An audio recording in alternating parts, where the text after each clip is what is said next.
जब तक पुण्यों का ढेर नहीं होता है तब तक सज्जनों का दर्शन नहीं होता है। ये आपके किए हुए कर्मों का फल है। आपके पूर्वज, अभी बुद्ध को 2563 वर्ष हुआ। 2563 वर्ष पहले जो आपका पिता रहा होगा, क्या उसने बुद्ध का दर्शन नहीं किया होगा? क्या उसने बुद्ध और भिक्षु संघ को दान नहीं दिया होगा? क्या उसने स्वयं शील का पालन नहीं किया होगा? जरूर किया होगा। उसके गुण उसके बच्चे में आए और उसके गुण उसके बच्चे में आए।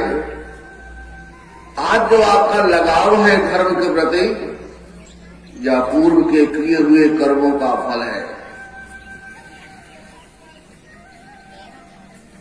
जो जो लगाव बढ़ता जाएगा वे कर्म का फल आपको जागृत होता रहेगा। या यूं कहिए कि कर्म का फल जागृत होता रहेगा और आपका लगाव बढ़ता रहेगा। क्योंकि बुद्ध के शिष्यों ने संपूर्ण जम्बूद्वीप में बुद्ध ने विचरण के भ्रमण किया, तो आपका ये क्षेत्र क्या छूता रहा होगा? यहां बुद्ध नहीं आए होंगे? जरूर आए होंगे। बुद्ध के यहां पर चरण पड़े होंगे। भिक्षुओं ने ध्यान भावना किया होगा, नहीं तो इसी जगह पर बुद्ध विहार क्यों बनता? इस क्षेत्र में कई बुद्ध विहार हैं, क्योंकि बिना कारण के कभी भी कार्य नहीं होता है। बिना कारण के कभी भी कोई कार्य नहीं होता है। बुद्ध विहार का बनना यह प्रकट करता है कि यहां पर बुद्ध आए हैं। इस जगह पर बुद्ध के चरण पड़े हैं। आपके पूर्वजों ने बुद्ध को दान दिया है, भोजन दान दिया है, वस्त्र दान दिया है, दवा दान दिया है। उसका परिणाम यह है कि आप लोगों को धर्म चर्चा सुनने को मिल रही है। ये उसका परिणाम है। आपने कभी बहुत कुछ नहीं किया है, थोड़ा सा किया है। सब जगह धर्म चर्चा सुनने को नहीं मिलती। क्यों? वहां के लोग या तो उनके पूर्वज लोग बुद्ध को देखे नहीं, जाने नहीं, समझे नहीं, और जाने समझे तो ध्यान नहीं दिया। जहां जहां कुछ कारण बना वही कार्य शुरू हुआ। धर्म चर्चा सुन रहे हैं आप, धर्म के प्रति लगाव है आपका, भिक्षुओं को दान दे रहे हैं, शील का पालन कर रहे हैं, दैनिक भूषण इंदु है, दिवस को भूषण भान, मनुष्य को भूषण धम्म है, धम्म को भूषण ज्ञान। रात चंद्रमा से प्रकाशित होती है, बिना चंद्रमा के रात का कोई अस्तित्व नहीं, अंधेरा रहता है, प्रकाश नहीं मिलता है। तो रात चंद्रमा से अस्तित्व में आती है और दिवस को भूषण भान, दिन का भूषण क्या है? भान, सूर्य। सूर्य न हो तो दिन का कोई अस्तित्व नहीं। और मनुष्य का भूषण धम्म है। मनुष्य का भूषण क्या है? धम्म। धम्म क्या होता है? शील सदाचार। धम्म का मतलब है शील सदाचार। तो भगवान से किसी ने पूछा, भगवान संसार का धर्म क्या है, धर्म क्या है? तो भगवान ने शील सदाचार धर्म बताया, क्योंकि शील सदाचार ही धर्म है। जब हम उसको धर्म कहते हैं तो दीवार खड़ी होती है, क्योंकि लोगों ने अपने अपने धर्म बना रखे हैं। सीमित कर दिया, छोटे में उसको डाल दिया, कुछ लोगों तक सीमित कर दिया। जैसे बंटवारा कर लिया हो, यहां से तुम्हारी दीवार और यहां से हमारी दीवार। ये तो अलग अलग मनुष्य को बांट देना है। बुद्ध ने कहा धम्म शील सदाचार। शील सदाचार धारण करने वाला धम्म है। धम्म को धारण करना शील सदाचार कहलाता है। शीलवान सबसे बड़ा सब रत्नों की खान, और तीन लोक की संपदा रही शील में आना। कहते शीलवान मनुष्य ही बड़ा होता है। धनवान, जनवान, बलवान, रूपवान ये बड़ा थोड़ी होता है। आप यदि धनवान को बड़ा कहे तो संसार में बहुत से धनवान आपको मिलेंगे, बहुत से जनवान मिलेंगे, सैकड़ों परिवार वाले, सैकड़ों भाई बंधु मिलेंगे, बहुत से रूपवान आपको मिलेंगे, बहुत से बलवान मिलेंगे, लेकिन शीलवान नहीं मिलेगा। इसलिए शील जो होता है सब रत्नों की खान। संसार में जितने भी रत्न हैं, सोना, चांदी, हीरा, मोती, पन्ना, जवाहरात, नारसर, सब रत्नों की खान क्या है? शील है। इसलिए शीलवान सबसे बड़ा। बगीचा है, फूलों का सुंदर बगीचा है, सुंदर फूल फूले हुए हैं, हवा चलती है तो खुशबू किधर जाती है? विपरीत दिशा में जाती है। फूल की खुशबू हवा के विपरीत दिशा में जाती है। पूर्व से हवा चलेगी तो खुशबू किधर जाएगी? पश्चिम जाएगी, पूर्व नहीं जाएगी। लेकिन शीलवान की खुशबू चारों दिशाओं फैल जाती है। फला गांव में एक शीलवान व्यक्ति रहता है, इतना सुंदर बोलता है जैसे फूल निकलते हो मुंह से, मधुर वाणी का प्रयोग करता है, देखने से मन प्रसन्न होता है। बुद्ध को कोई एक बार देख लेता तो वो देखते ही रह जाता। और सभी शीलवानों का यही हाल है। तो शील की खुशबू चारों दिशाओं में, सब्बा दिशा सब पुरुषेश प्रवासी, सभी दिशाओं में और सभी पुरुषों में फैल जाती है। इसलिए शील पालन करना चाहिए। तो मनुष्य का भूषण धम्म है। मनुष्य शील सदाचार से प्रकाशित होता है, और धम्म का भूषण ज्ञान।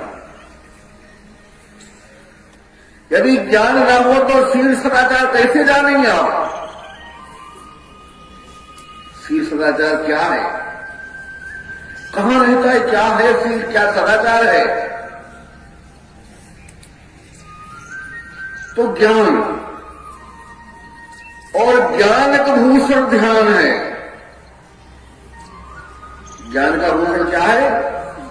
ध्यान, विपश्यना। आप ज्ञानी हैं लेकिन ध्यानी नहीं है तो कभी ज्ञान आपका फलीभूत नहीं होगा। आपको ध्यान करना है और आगे सीढ़ी चढ़ना है। ज्ञान का भूषण ध्यान है और ध्यान का भूषण त्याग। ध्यान का भूषण क्या है? त्याग। आप ध्यान करने बैठे हैं लेकिन त्यागी नहीं है। आप विपश्यना हाल में बैठे हुए हैं और विचार करके आए हुए हैं और गए हैं ध्यान करने के लिए,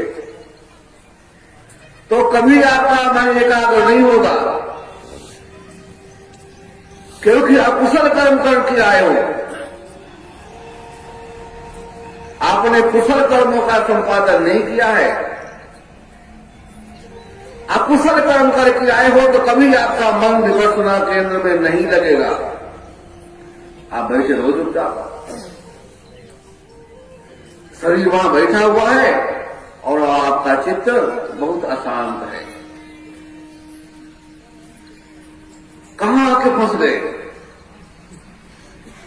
देश में यहां आ गए। हमको तो नहीं आना चाहिए था। आपका चित्त ये सोच रहा है, उसका मन वहां नहीं लगता है। लगेगा क्यों लगेगा? कर्म तुम्हारा पीछे लगा हुआ है और कर्म वो भी अकुशल कर्म पीछे लगा हुआ है। चोरी हिंसा व्यभिचार वाला कर्म पीछे लगा हुआ है और जब चोरी हिंसा व्यभिचार वाला कर्म पीछे लगा है तो जहां जाएंगे वहीं आपको तकलीफ होगी। कहीं आप बढ़ नहीं पाएंगे, कहीं आप रुक नहीं पाएंगे। अकुशल कर्म करने वाला कभी भी सुखी नहीं होता है, कभी भी उसका चित्त लगता नहीं है। हमेशा उसका चित्त अशांत रहता है, शांत नहीं रहता है। एक जगह रुकेगा नहीं, एक जगह बैठेगा नहीं, लोगों से बात नहीं करेगा, बात करेगा तो फिर दूसरी जगह जाएगा। चित्त अशांत है, चलायमान है, चंचल है, बार बार शरीर को छोड़ देने वाला है, भाग जाने वाला है। शरीर वहां बैठा हुआ लेकिन चित्त नहीं वहां है, बार बार शरीर को छोड़ भागने वाला है क्योंकि पीछे अकुशल कर्म लगे हुए हैं, वो उसे बैठने नहीं देते हैं। तो त्याग, त्याग चाहिए और त्याग का भूषण शांति पद। त्याग का भूषण क्या है? शांति पद, निर्मल निर्दार। इतनी सीढ़ियां आपको चढ़नी है। रहने का भूषण हिंदू है, दिवस का भूषण भान, मन का भूषण धम्म है, धम्म का भूषण ज्ञान, ज्ञान का भूषण ध्यान है, ध्यान का भूषण त्याग, त्याग का भूषण शांति पद, निर्मल निर्दार। इतनी सीढ़ियां आपको चढ़नी है। अब आप विचार करेंगे कितनी सीढ़ियां चढ़े हुए हैं अभी, क्या कुछ आगे प्रगति हुई है इस क्षेत्र में? हम कितना चढ़े हुए हैं? क्या एक दो डंडा चढ़े हुए हैं? और चढ़े हुए हैं यदि हम, तो पहली सीढ़ी श्रोतापन्न है, सत्तागामी अनागामी। सुन करके आपन्न हो जाना, जब चलने की तैयारी करना, कर्म कर देना शुरू करना। आपने सुनकर के अपने को आगे बढ़ा लिया, सुनकर के ध्यान विपස්සना के क्षेत्र में चले गए, सुनकर के शील का पालन करना शुरू कर दिया, सुन करके दान देना शुरू कर दिया, सुन करके भावना करना शुरू कर दिया, सुन करके किया। और जब करने लगे तो भावना बढ़ गई, क्योंकि करने से कुछ होता है। हम करेंगे तभी कुछ मिलेगा, आलसी बने बैठे रहेंगे तो कुछ नहीं मिलेगा। 6 प्रकार के आलसी होते हैं, भगवान ने कहा है। श्रृंगारवाद सूत्र में 6 आलसी। आज तो बहुत भूख लगी है, इसलिए काम नहीं होता है। आज तो बहुत पेट भर गया है, इसलिए काम क्या करना है। अभी तो बहुत प्रातः काल है, पूरा दिन पड़ा हुआ है, कर लेंगे। और जब शाम आती तो कहता अभी तो शाम हो गई, अब क्या है, अब कल सुबह करेंगे। आज तो बहुत ठंडी है, देखा जाएगा बाद में। और जब गर्मी आती है तो कहता आज तो बहुत गर्मी है। 6 प्रकार के आलसी भगवान ने श्रृंगारवाद सूत्र में बताया। तो आलसियों से कर्म नहीं होता है, और आलसियों में भी श्रेणी होती है, कौन कितना बड़ा आलसी।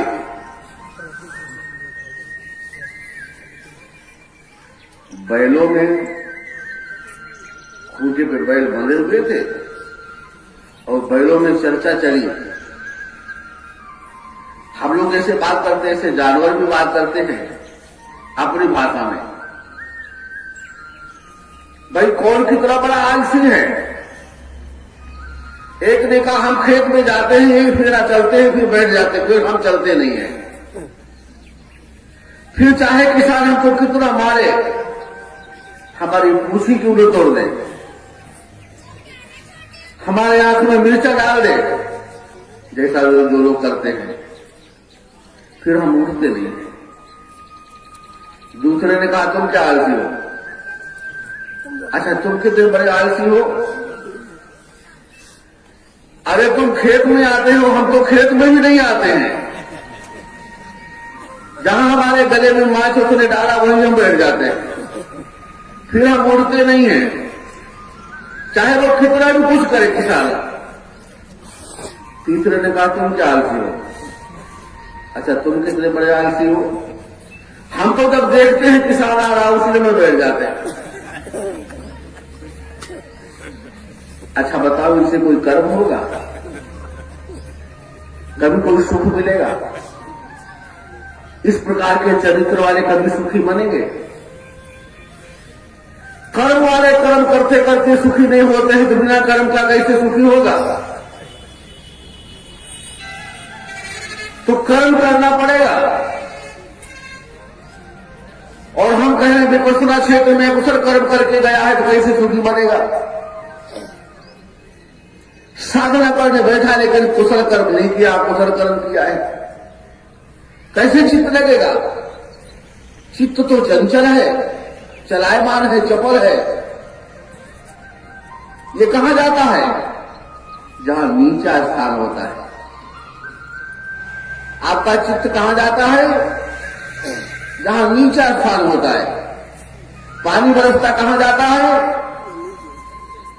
जहां नीचा स्थान होता है। ऊपर क्यों नहीं जाता है, क्योंकि उसका स्वभाव नहीं है। पानी का स्वभाव नहीं कि ऊपर जाना, पानी का स्वभाव है नीचे जाना। मन का स्वभाव क्या है, नीचे भागना। अब आपको ऊंचे ले जाना है तो बांध बनाना पड़ेगा। जब तक बांध नहीं बनाएंगे, बांध भी टूट जाते हैं। बड़े बड़े बांध बनाए जाते हैं, लग रहा है ऊपर से पानी निकलने लगा, वो भी तोड़ देता है। तो बांधना पड़ेगा, इसको रोकने का प्रयास करना पड़ेगा। और और जो जैसा होता है उसको वैसे लोग मिल जाते हैं तो सुखी होता है। ज्ञानी को ज्ञानी मिले और मिले नीच को नीच, पानी में पानी मिले, मिले कीच में कीच। तो ज्ञानी को ज्ञानी मिलता है तो प्रसन्नता उत्पन्न होती है। कुछ चर्चा चलेगी, आगे बात बढ़ेगी। अज्ञानी को अज्ञानी मिलता है तो उसको प्रसन्नता उत्पन्न होती है। नीच को नीच मिलता है तो प्रसन्नता उत्पन्न होती है। आप जिस स्वभाव के हैं उसी स्वभाव का व्यक्ति आपसे मिलेगा आकर के, ऑटोमेटिक मिल जाएगा। जैसे जब आप चुम्बक डालते हैं तो बालों के ऊपर चुम्बक चल रहा है, ऐसे घुमाते हैं, और जहां कहीं चुम्बक के स्वभाव वाले लोग होंगे उसमें से मिलते जाएंगे। जहां कहीं जरा सा भी जो है लोहा पड़ा होगा तो उसके स्वभाव का है पकड़ने का, उसका स्वभाव है तुरंत पकड़ लेगा। शराबी आदमी किसी क्षेत्र में जाए उसको शराबी मिल जाते, कहां से आते हैं, जान पहचान नहीं होती फिर भी मिल जाते। क्यों? क्योंकि उसका स्वभाव का जो वातावरण है वो फैल जाता है दूसरे क्षेत्र में। और ज्ञानी को ज्ञानी मिल जाते हैं। किसी भी क्षेत्र में ज्ञानी जाए और ज्ञानी लोग आ जाएंगे उसके पास। तो हमारे मन का